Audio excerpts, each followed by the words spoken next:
பிரபு sir கேட்டப்ப பிரபு sir date கிடைக்கல. அப்புறம் தேவர் மகன் வந்த புதுசுல நாசர் மேல ஒரு பெரிய எதிர்பார்ப்பு. நல்ல நடிகன், சில நல்ல நடிகராக இருப்பாங்க, கிட்ட போனால் கொஞ்சம் டார்ச்சராக இருக்கும். எங்களுடைய நல்ல நேரமோ கெட்ட நேரமோ தெரியல. அதுக்கு முன்னாடி சீவல பெரிய பாண்டி வந்து ரிலீஸ் ஆயிடுச்சு. அது இதை விட பவர்ஃபுல் சாங்குங்களாம் போட்டு பிச்சுட்டானுங்க. நாசர் சார் வந்து 40 நாள் டேட்டு, உங்களுக்கு வந்து 10 லட்ச ரூபா சம்பளம் அப்படின்னு பேசணும் வச்சுக்கோங்க. அது 50 நாள் 60 நாள் ஆகுன்னு வைங்க. சிகரெட் அடித்தா கூட ஸ்டைலு, நடந்தா ஸ்டைலு, திரும்பி பார்த்தா ஸ்டைல், இப்படி ஒன்றுமே ரஜினி சார் ஸ்டைல்லாம் சிவாஜிகிட்டேருந்து கற்றுக்கிட்டது தான்.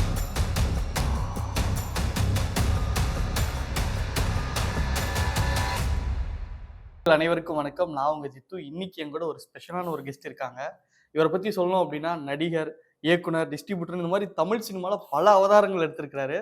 இன்னும் நிறைய பேச வேண்டியிருக்கு அவர்கிட்ட. வணக்கம் பாரதிகரன் சார். வணக்கம். இப்போ எல்லாரும் உங்களை பார்க்கும்போது இவர் நடிகராச்சு அப்படின்றதான் டக்குன்னு மைண்டுக்குள்ள போகும். ஆனா உங்களை பத்தி தெரிஞ்சுக்கலாம் தெரியும், ஒரு சாதாரண நடிகர் மட்டும் இல்ல, டைரக்டர் அண்ட் டிஸ்ட்ரிபியூட்டர், ப்ரொடியூஸ் பண்ணிருக்காரு, பிஆர்ஓவா இருந்திருக்காரு, நிறைய கஷ்டப்பட்டிருக்காரு. சினிமா துறையில கிட்டத்தட்ட ஆல்மோஸ்ட் ஒரு 40 வருஷத்துக்கு மேல நீங்க பயணிச்சிருக்கீங்களா சார்? அது ஒரு 10 வருஷம் டிராவல் பண்றதே கஷ்டம். அப்படி இப்படின்னு இருப்பாங்க, ஊருக்கு போயிடுவாங்க. ஆனா தொடர்ந்து இவ்வளவு வருஷம் இருக்கிறது, பல பெரிய வெற்றி நபர்களோட பயணிக்கிறதுன்றது சாதாரண விஷயம் இல்ல. நான் எடுத்துன்னு இந்த கேள்விக்கே வரேன். இப்போ நமக்கு ஒரு படம், இப்போ டக்குன்னு ஒரு படம் பண்றோம்னு வைங்களேன், அது ஆர்கனைஸ் பண்றதுல இருந்து அது அடுத்த லெவலுக்கு கொண்டு வரதே பெரிய குதிரை கொம்பு. நீங்க எடுத்துனுமே பாத்தீங்கன்னா அசிஸ்டன்ட் டைரக்டரா ஒர்க் பண்ணல, இத்தனைக்கும் பிஆர்ஓ அசிஸ்டன்டா இருந்திருக்கீங்க. அப்புறம் அப்படியே ஒரு பெரிய வாய்ப்பு கிடைக்குது உங்களுக்கு டைரக்ட் பண்றது அப்படின்னு. எப்படி அவ்வளவு பெரிய வாய்ப்பு கிடைச்சது? அதை பத்தின அனுபவங்களை பகிர்ந்துக்கலாமா? ஒரு நடிகர்கிட்ட போய் கதை சொல்லி ஓகே பண்ணுறதே பெரிய விஷயமா தான் இருக்கு.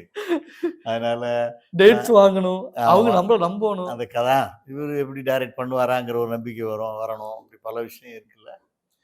எனக்கு அந்த கதை வந்து நண்பர் குணசேகரன், என்னோட நண்பர், அவர் இந்த கதை அருவாவேலுங்கிறதா எங்களுடைய ஃபர்ஸ்ட் படம். எஸ். சரி, இந்த கதை கொஞ்சம் வித்தியாசமாக இருந்துச்சு, இந்த கதை வச்சு பண்ணலாமே அப்படின்னு நாங்கள் பிளான் பண்ணோம். அப்புறம் இந்த சப்ஜெக்ட் நடந்த கதைக்கா போச்சு. இந்த வாண்டட் இருந்துச்சு, மலையூர் மம்பட்டியான், அந்த மாதிரி சிவலப்பெரி பாண்டி, இந்த மாதிரி கும்பகர தங்கையா, கொஞ்சம் ஒரு ஒரு ஒரு ஹீரோ வந்து ஒரு வில்லனிக்கா ஒரு உண்மை சம்பவம்ங்கிறதுனால ஒரு அவங்க கொள்ளையடிச்சு மக்களுக்கு கொடுப்பாங்க, ராபின்ஹுட் ஸ்டைலில் இருக்கிறதுனால அது எல்லாருக்கும் பிடிக்குங்கிறதுனால அந்த கதையை நம்ம செலக்ட் பண்ணிக்கலாம்னு சொல்லி கதையை செலக்ட் பண்ணோம். அவர் பெரும்பாலும் துப்பாக்கி அந்த மாதிரி பயன்படுத்த மாட்டார், இந்த அருவா வச்சு தான் நிறையா இது பண்ணிட்டு இருப்பார். அதனால் அருவாவும் கையுமா இருந்தனால அவரை அருவா வேலுன்னு டைட்டில் வைக்கலாம்னு சொல்லி அருவா வேலுன்னு டைட்டில் வச்சோம். அப்புறம் அந்த ஊரில் ஒரு சாங்கு வில்லுப்பாட்டு ஒன்று கேட்டேன். அந்த பாட்டில் எனக்கு ஒரு நல்ல ஒரு வைப்ரேஷன் இருந்துச்சு, அந்த கதை மேலே ஒரு நல்ல வைப்ரேஷன் இருந்துச்சு. ஐயா காலப்பங்கோளம் ஊரு, அந்த முருகனோட வேலு, ஐயா அருவா வேலாம்பாரு, அந்த அருவா வேலாம்பாரு, தெற்கு தசை திருநவேலி சபகாட்டு பூமியில தன்ன வாழ்ந்து வந்தா வேலு, நம்ம அருவாதான் வேலு. ஒரு மாதிரி டிஃப்ரெண்டாக இருந்துச்சு, நல்ல ஒரு ஃபோக்காக இருக்குது, நல்லா இருக்குது, அந்த இதை பண்ணலாம் அப்படின்னு சொல்லி நான் அப்போ பிரபு சார் கேட்டப்போ பிரபு சார் டேட்டு கிடைக்கல. என்னையா இவன் கும்பகரை தான் மேலே நான் பண்ணிட்டேன், இந்த பேட்டர்ன் பண்ணிட்டேன், எனக்கு வேண்டாம் அப்படின்னாரு. சரி, ரைட், ஓகே. அப்புறம் தேவர் மகன் வந்த புதுசில் நாசர் மேலே ஒரு பெரிய எதிர்பார்ப்பு. நல்ல நடிகன், அவருடைய நடிப்பு மிகப்பெரிய நடிகர், நல்ல மனிதர். அதுலேயும் பார்க்கணும்ல, சில நல்ல நடிகராக இருப்பாங்க, கிட்ட போனால் கொஞ்சம் டார்ச்சராக இருக்கும்.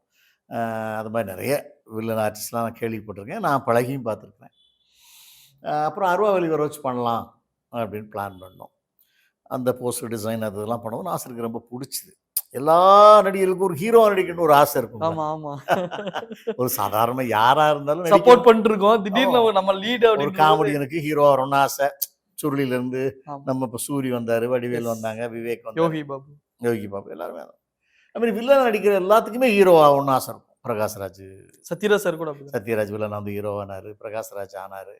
அது மாதிரி ரஜினி சார் அந்த காலத்தில் எம்ஆர் ராதா ஆனார், ரஜினி சார் ஆன்டியா பண்ணி, அப்புறம் அது எல்லாருக்குமே அந்த ஆசை இருக்கும் இல்லையா. அப்போ நாசர் அப்புறம் அவருக்கு கொஞ்சம் இன்ட்ரெஸ்ட் இருந்தது. சரி, நல்லாயிருக்கும், ஒரு ஆக்ஷன் ஃபைட்டு கீட்டு அது இதெல்லாம் வச்சு நல்லா குதிரை வச்சு பண்ணுறதுனால ஒரு பேசிக்காக நல்லா இருக்கு பண்ணார். பண்ணது மட்டும் இல்லை, ரொம்ப ஒரு கோஆப்ரேட்டிவான ஒரு ஆள். அந்த டைரக்டருக்கு அதுக்கு பெரிய மரியாதை கொடுப்பார். அது ஒரு டீசன்ட் பிஹேவியர் உள்ள ஒரு ஆள், ஒரு நட்புக்கும் சரி தொழிலையும் சரி. அதனால அவர் இவ்வளோ நாள் தாக்கு பிடிச்சிட்டு இருக்காரு. அவர்கிட்ட உள்ள பிஹேவியர், சொன்ன சொல் காப்பாற்றுறது, கொடுத்த வாக்கை நிறைவேற்ற மீறுறது இல்லை. மாறுறதும் இல்லை. அப்படி ஒரு நல்ல மனிதர். கதை கேட்டார், ஓகே பண்ணலாம் அப்படின்னு முடிவெடுத்தார். தீர்க்கமாக முடிவெடுத்து இறங்கி பண்ணார். பட் எனக்கு அந்த படம் கொஞ்சம் கிளைமேக்ஸு அது இதெல்லாம் எக்ஸ்பென்சிவாக பண்ண முடியல. நம்மளே ஓன் ப்ரொடக்ஷனாக பண்ணதுனால ஒரு 70 லேக்ஸ்க்குள்ளே பண்ணோம். அது ₹1 ரேஞ்சுக்கு தாண்டி பண்ணால் தான் அது படமாக அது பெரிய லெவலில் பண்ண முடியும். கொடைக்கானல் இன்க்ளூடிங் ப்ரொமோஷன்ஸ் எல்லாம் ப்ரமோஷன் ஒரு அவுட்டோர் நம்ம நினச்ச அவுட்டோரில் போய் பண்ணணும் வைக்கணும்னு பண்ண முடியல. கொஞ்சம் காம்ப்ரமைஸ் பண்ணோம். படமும் அந்த நேரத்தில் எதிர்பார்த்த ஒரு வெற்றியை ரீச் பண்ணல. எங்களுடைய நல்ல நேரமோ கெட்ட நேரமோ தெரியல. அதுக்கு முன்னாடி சீவலப்பெரி பாண்டி வந்து ரிலீஸ் ஆயிடுச்சு. அது இதை விட பவர்ஃபுல் சாங்குங்கெல்லாம் போட்டு அது பிச்சுட்டானுங்க. அதனால அந்த படத்தோட எஃபெக்ட் வந்து நமக்கு எப்போதுமே பாதிக்கும். நாம ஒரு இட்லி கடை வைக்கிறோம்னு வச்சுங்களேன், ஒரு ஓலகளை செட் பண்ணி ஒரு இதெல்லாம் போட்டு ஒரு பாய்லர்லாம் பண்ணி கடை வைக்கிறோம். பக்கத்தில் திடீர்னு ஒரு பெரிய பேஷனாக ஒரு வேற ஸ்டைலில் ரொம்ப லேட்டஸ்ட் வெர்ஷனாக ஒரு கடை வந்துருச்சுன்னா டபக்குன்னு கூட்டம் அந்த பக்கம் டக்குனு அங்கே போயிடுவாங்க. அது தவிர்க்கு அது இல்லைன்னா நம்ம கடைக்கு நல்ல கூட்டம் இருக்கும். ஆமா ஆமா. அது எப்போதுமே சினிமாவில் ஆப்போசிஷன் வந்து இறங்குச்சுன்னா கொஞ்சம் அடி வாங்கும். அது படங்கள் இண்டஸ்ட்ரி அப்படியே சேஞ்ச் போடும். திடீர்னு ஒரு ரஜினி படம் வந்துருச்சுன்னா இருக்கிற எல்லா படமும் காலி ஆகிடும். ஒரு விஜய் படம் வந்துச்சுன்னா இருக்கிற படம் எல்லாம் காலி ஆகிடும். நான் கேள்விப்பட்டிருக்கேன் சார், இப்போ பருத்தி வீரன் படம் வந்ததுக்கு அப்புறம் ஃபுல்லா அந்த பருத்தி வீரன் பேட்டர்ன்லயே வந்தது. பாஷா வந்தபோது பாஷா மாதிரியான படங்கள், அது பொது சினிமாவில் அது மாதிரி ஒரு தலையெழுத்து சில உண்டு. படங்கள் அதை எடுப்பாங்க. அது கொஞ்சம் பெட்டரா இருக்குமே, வியாபாரம் ஆகிடுமே, படம் அந்த பேட்டர்ன் படம் ஓடுமோ அப்படிங்கிற ஒரு நம்பிக்கையில எடுப்பாங்க. அப்படி எடுக்கப்பட்ட படம் நாசர் சார், ஊர்வசி, நடிகர் ராஜேஷ் ரொம்ப நல்ல மனிதர். அவர் எனக்கு ப்ரெஸ் ரிப்போர்ட்டாக இருக்க காலத்துலேருந்தே நல்ல ஃப்ரெண்டு. ஓகே. நிறைய பேசுவார், நிறைய தத்துவங்கள் வேதாந்தங்கள் அது இதெல்லாம் நிறைய பேசுவார். பெரிய அறிவாளி, பெரிய அறிவாளி. மிகப்பெரிய அறிவாளிகளுக்கு சினிமாவில் சமயத்தில் மரியாதை குறைஞ்சிரும். அவங்களுடைய மிகப்பெரிய அறிவாளிகளாக இருக்கிறனால அங்கே எதையுமே பண்ணுறதுனால சிந்திச்சு செயல்படணும், அது பார்க்கணும், ப்ராக்டிக்கல்லாம் பார்க்கும்போது ஐயோ இது பெரிய இம்சையாக இருக்கும்போதுன்னு மற்றவங்களுக்கு தோணும். அதனால் சில மிகப்பெரிய அறிவாளிகள் சினிமாவில் ஜெயிக்க முடியாத சூழ்நிலைகளில் போயிடும். அவரோட திறமைக்கு அவருடைய வெற்றி கம்மி. உண்மை உண்மை. அவர் பெருசாக வந்திருக்கணும், பண்ண முடியல. பட்டு எங்களுக்கு நல்லா கோஆப்ரேட் பண்ணார். ஃபஸ்ட் படம்னு பார்க்காம நல்ல அது ஒரு நேர்த்தியாக பண்ணணும், வெயிட் பண்ணுங்கள், நிதானமாக பண்ணுவோம், நல்லா அட்வைஸ் பண்ணுவார். அவ்வளோ நல்லா கோஆப்ரேட் பண்ணார். ஊர்வசி எனக்கு பேசிக்காக இங்கே ரிப்போர்ட்டராக இருக்கும்போதே கொஞ்சம் பழக்கம், பேட்டியெல்லாம் எடுத்த பழக்கம். அவங்க ரொம்ப உரிமையாக பேசுவாங்க. பார்த்துக்கணும், ரொம்ப கேர்ஃபுல்லாக இருக்கணும், ரொம்ப கவனமாக இருக்கணும், மலையாளம் ரொம்ப கவனமாக இருக்கணுமாக்கும், அது சினிமா எல்லாம் போயிடும் பார்த்துக்குங்க அப்படி இப்படின்ட்டு ஒரு மாதிரியா இருப்பாங்க. அவங்களும் நல்லா கோஆப்ரேட் பண்ணாப்புல. அப்படி பண்ணப்பட்ட படம் தான் அருவாவேலு. சரி, நீங்க இடையில சொல்லியிருந்தீங்க நல்ல நடிகர் தாண்டி நல்ல மனிதர் அப்படின்னு சொல்லியிருந்தீங்க. நல்ல நடிகர்ன்றது ஒர்க்ல பேர் வாங்கிடலாம், ஆனா நல்ல மனிதர்ன்ற பழகனா உண்மையா இருந்தா தான் முடியும். அதுக்கு ஆப்போசிட் நம்மளும் உண்மையா இருக்கணும்ல. ஸோ அப்படி ஒன்று இருக்கு. எந்த விதத்துல நீங்க இவர் சூப்பரா இருக்காரு, நல்ல மனிதரா இருக்காருன்னு எந்த இடத்துல உணர்ந்தீங்க? நாசர் சார் வந்து இப்போ சிலர் வந்து உதாரணத்துக்கு ஒரு டேட்ஸ் பேசுகிறோன்னு வைங்களேன், 40 நாள் டேட்டு, உங்களுக்கு வந்து 10 லட்ச ரூபா சம்பளம் அப்படின்னு பேசணும்னு வச்சுங்களேன். அது 50 நாள் 60 நாள் ஆகுதுன்னு வைங்க, சம்பளத்தை ஜாஸ்தி கேட்பாங்க யூஸ்வலாக. இல்லை சார், நான் 40 நாள் தான் நான் பேசினேன், அதுக்கு தானே அந்த சம்பளம் பேசினேன், 20 நாள் கூட வருது, எனக்கு எக்ஸ்ட்ரா நீங்கள் ஒரு 10 லட்ச ரூபா கொடுக்கணும் அப்படின்னா நம்ம ஒன்றும் பண்ண முடியாது, கொடுத்தான் ஆகணும். அந்த மாதிரிலாம் டேட்ஸுகள் மாறும்போது அவரும் மாறவே இல்லை. சார் போதும், நீங்கள் பண்ணுங்கள், ஜெயிச்சா போதும், வேண்டாம் விட்டுருங்க அப்படிம்பாரு. அது மாதிரி வெரி சின்சியராக வந்து டைமுக்கு வருவார். அதெல்லாம் சிவாஜி சார் போட்ட ரோடுன்னு நினைக்கிறேன். அதான் அந்த பாதையில் பயணிச்சு சிவாஜி சார் போட்ட ரோடு, ரஜினி சார் அதே மாதிரி வருவார். சார் நீங்கள் Shivaji sir, sorry for interrupt, இப்போ நீங்கள் சிவாஜி சாரை பற்றி நீங்கள் சொன்னீங்க. சிவாஜி சாரை பற்றி நான் கேள்விப்பட்டது என்னன்னா, அவருக்கு 5 மணிக்கு ஷார்ட்னாவா 4:45 வித் மேக்கப்போட ரெடியாக இருப்பார் அப்படின்னு மாதிரி நான் சொல்லியிருக்கேன். நீங்கள் அவரோடய ஒர்க் பண்ணியிருந்திருக்கீங்க, நீங்கள் கண் கூட பார்த்துருந்துருப்பீங்களா? சார் வேற லெவல், அப்படி ஏதாவது ஒரு நிகழ்வை சொல்லுங்களேன். இல்லை, சிவாஜி சார் பற்றி நான் நிறையா சொல்லியிருக்கேன். பட் இருந்தால் கூட சிவாஜி சாருடைய டக்குன்னு உங்களுக்கு சிவாஜி சார் பற்றி சொல்லுங்க. ஆமாம், சிவாஜி சாருடைய படங்கள் என்னை வந்து ரொம்ப பாதித்த படங்கள் நிறைய. நம்ம என்னன்னு இல்லை, உலகத்தில் ரொம்ப பேருக்கு பிடிச்சிருக்கும் அந்த படங்கள்லாம். அந்த படங்களை கூட நான் உங்களுக்கு எந்தெந்த படத்தில் அவருடைய கிளாசிக் மூவிலாம் இருக்கு இல்லையா, அவரை பற்றி அந்த பெர்ஃபார்மன்ஸ் பற்றி அதை கூட நான் ஆர்டராக சொல்கிறேன். நீங்கள் சின்ன சின்ன கிளிப்பிங்ஸ் போட்டு நீங்கள் பிளான் பண்ணுங்க. கண்டிப்பாக. சிவாஜி சாருடைய ஃபஸ்ட்டு படமே பராசக்தி இல்லையா? பராசக்தி முதல் படத்திலே சிவாஜி சார் வந்து கிட்டத்தட்ட ஒரு 50 படங்களில் நடித்த ஒரு ஹீரோ மாதிரி பண்ணியிருப்பார். உதாரணமாக சாங் லிப் மூமெண்ட்லாம் கொடுக்குறது அவ்வளோ ஈஸி இல்லை. ஃபஸ்ட்டு படத்தில் எப்படி கொடுத்தாரோ கடைசி வரைக்கும் அந்த லிப் மூமெண்ட் அப்படியே மெயின்டைன் பண்ணார். அது வந்து முதல் முறையாத காலம் தேவர் மகன் காலம் வரைக்கும் எந்த புள்ளியும் மாறாம நடித்த ஒரு மிகப்பெரிய நடிகர். அதுவும் அவரோட சாங்ல பார்த்தீங்கன்னா, அவரோட ஸ்டைலே ஒரு டிஃபரெண்டான ஒரு ஸ்டைல். ஒரு டான்ஸு, மாஸ்டர் சொல்லிக் கொடுத்தா கூட அவர் ஒரு எஃபெக்ட் பண்ணுவார். அவர் ஒரு ஸ்டைல் பண்ணுவார். சிகரெட் அடித்தா கூட ஸ்டைலு, நடந்தா ஸ்டைல், திரும்பி பார்த்தா ஸ்டைல், இப்படி ஒன்றுமே ரஜினி சார் ஸ்டைல்லாம் சிவாஜிகிட்டேருந்து கற்றுக்கிட்டது தான். ரஜினி சாரே அது அவரே சொல்லியிருக்காரு. சொல்லியிருக்காரு. அது உண்மை. ஏன்னா சிவாஜி சார் நடந்த நடையெல்லாம் இன்னைக்கும் ரஜினிலாம் நிறைய இன்ஸ்பிரேட் பண்ணாங்க, ஜெயிச்சாங்க. அது ஒன்றும் தப்பு இல்லை. அவர் ஒரு லைப்ரரி மாதிரி. அதை நீங்கள் படித்து நீங்கள் எக்ஸாம் எழுதலாம், பாஸ் ஆகலாம். அதுவும் யாரும் கேட்க முடியாது. ஃபஸ்ட்டு படத்துலேயே பார்த்தீங்கன்னா சாங் லிப்பில் இப்போ உதாரணத்துக்கு அடமுட்டா பயங்களெல்லாம் தாண்டவ கோனே, காசு முதலாளி ஆக்குதடா தாண்டவ கோனே, அந்த பெர்ஃபார்மன்ஸோட அந்த சிங் பிடிக்கணுங்கிறது சாதாரண இல்லை. காட்டி அழும்போதும் தாண்டவ கோனே, கட்டி அழும்போதும் தாண்டவ கோனே, பண பொட்டி மீது கண் வையடா தாண்டவ கோனே, அடமுட்டா பைகளெல்லாம் தாண்டவ கோனே, காசு முதலாளி ஆக்குதடா தாண்டவ கோனே. இதெல்லாம் வந்து சிவாஜி சாருக்கெல்லாம் வந்து நேஷ்னல் அவார்டு கொடுக்காது. அது நேஷ்னல் அவார்டுக்கு தான் கௌரவம். அப்படிதான் ஃபர்ஸ்ட் படத்துலேயே கொடுத்துருக்கணும். ஆமா.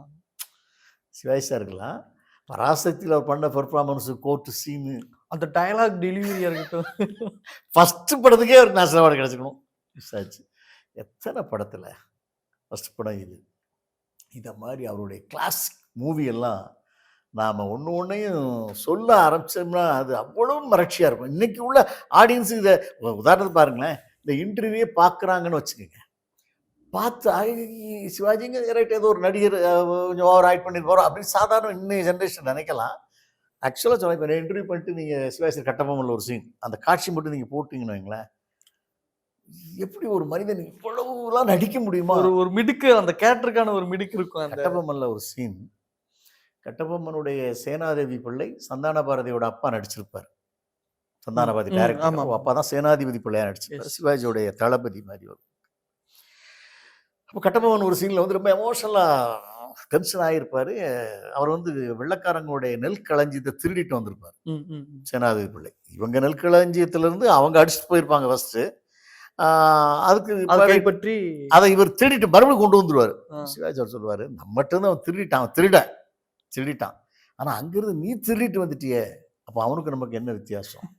தப்பு பண்ணிட்டீங்க சேனாதிபதி பிள்ளை, தவறு, என்னை மன்னித்து விடுங்கள் அரசே. மன்னிப்புங்கிறதெல்லாம் இது கேட்டு தப்பு பண்ணிட்டு மன்னிக்கிறது முறை இல்லை. செஞ்ச தவறை நினைக்கும் போது என் எல்லாம் கூசுகிறது, எனக்கே கூச்சமாக இருக்கிறது, தப்பாக இருக்கிறது, அருவருப்பாக இருக்குது. இப்படி பண்ணி விட்டீங்களே பிள்ளைவான், என்னால் தாங்க முடியவில்லை பிள்ளைவான். ரொம்ப எமோஷனல் ஆகிட்டு இருப்பார். இப்படி எமோஷனல் ஆகிட்டு இருக்கும்போது வெள்ளக்காரன் வந்துடுவோம். வந்து சிவாஜி இவரை பயங்கரமாக திட்டுவார். ஆனால் தன்னுடைய கண்ணுக்கு முன்னால் வெள்ளக்காரன் டப்புன்னு அவர் சட்டையை பிடிச்சிருக்கணும். நீங்கள் தானே எங்கள் நெற்களஞ்சியத்தில் இருந்து நான் நேற்று நெற்களையெல்லாம் திருடி கொண்டு போனது, உங்களை கைது செய்கிறோம், வாருங்கள். இழுத்தா சிவாஜி அப்படி தட்டி விடுவார். என்னன்னா, கட்டபொம்மன் அரசவையிலே, கட்டபொம்மன் கண்ணெதிரே, கட்டபொம்மனின் சேனாதிபதி பிள்ளையை கை வைக்கிற துணிச்சல் உனக்கு யாரடா தந்தது? அங்கேருந்து ஆரம்பிப்பார். அதுக்கு என்னன்னா, நான் என் வேலைக்காரன், என் ஆள், அவனை நான் அடிப்பேன், திட்டுவேன், ஆனால் அவனை வந்து நான் வேற ஒருத்தனுக்கு நான் விட்டு கொடுக்க மாட்டேன் அப்படிங்கிறது. அதுலேருந்து தான் கட்டபொம்மனுக்கு வாரே ஸ்டார்ட் ஆகும். சரி இவரை சும்மா விடக்கூடாது, வாருங்கள் எங்களுக்கு பேசுறதுக்கு அப்படி இப்படின்னு அவனுக்கு பிரச்சனை பண்ணி இந்த வார் ஸ்டார்ட் ஆகுது. இந்த சீன் முக்கியமான சீன். இதை நீங்கள் விஷுவலாக ஒரு செகண்ட், ஒரு 2 மினிட்ஸ் போட்டு பண்ணிங்கன்னு வைங்களேன், இப்படியெல்லாம் நடிக்க முடியுமா அப்படிங்கிற ஒரு மிரட்சி ஏற்படும். அந்த சீனை எலிவேட் பண்ணுறாரு பாருங்களேன், அந்த ஒரு நடிப்பின் மூலமாக. அது மாதிரி தங்கப்பதக்கத்தில் அவர் ஆஃபீஸில் உட்காந்துட்டு இருப்பார். மிஸ்டர் சௌத்ரி, நீங்கள் இதெல்லாம் சக்ஸஸ் பண்ணிட்டீங்க, இந்த ஒரு முக்கியமான கேஸை பிடிச்சிட்டிங்க, உங்களுக்கு வந்து அவார்டுக்கெலாம் ரெஃபர் பண்ணுறாங்க. Thank you sir. Yes sir, thank you sir. டக்குனு ஒரு ஃபோன் வரும், அவருடைய ஒய்ஃப் இறந்துட்டாரு அப்படின்னு போடுவோம். சிவாஜி சாரோட ஒய்ஃப் இறந்துட்டாங்க. இப்போ அந்த எஸ்பி ஃபோன் எடுப்பார், அது மாதிரி சௌத்ரியோட ஒய்ஃப் இறந்துட்டாங்க, ஓ சாரி அப்படின்ட்டு இவர் சொல்லுவார். மிஸ்டர் சௌத்ரி, ஒரு பேட் நியூஸ். எஸ் சார், உங்கள் ஒய்ஃப் இறந்துட்டாங்க. கை வச்ச மாதிரியே இருப்பார். வியாடம், ப்ளீஸ் நான் போகலாமா சார்? ப்ளீஸ் கல்யாணம் உடனே போங்க அடிப்பார். அந்த ஆஃபீஸ்லேருந்து அவர் நடந்து வர சீன்லேருந்து அவர் வீட்டுக்கு வந்து அழுவார். ம். அதை வந்து ஒரு போலீஸ் ஆஃபீஸர் எத்தனையோ படத்தில் சிவாஜி சார் அழுதுருப்பார், கம்பீரமாக அழுவார்.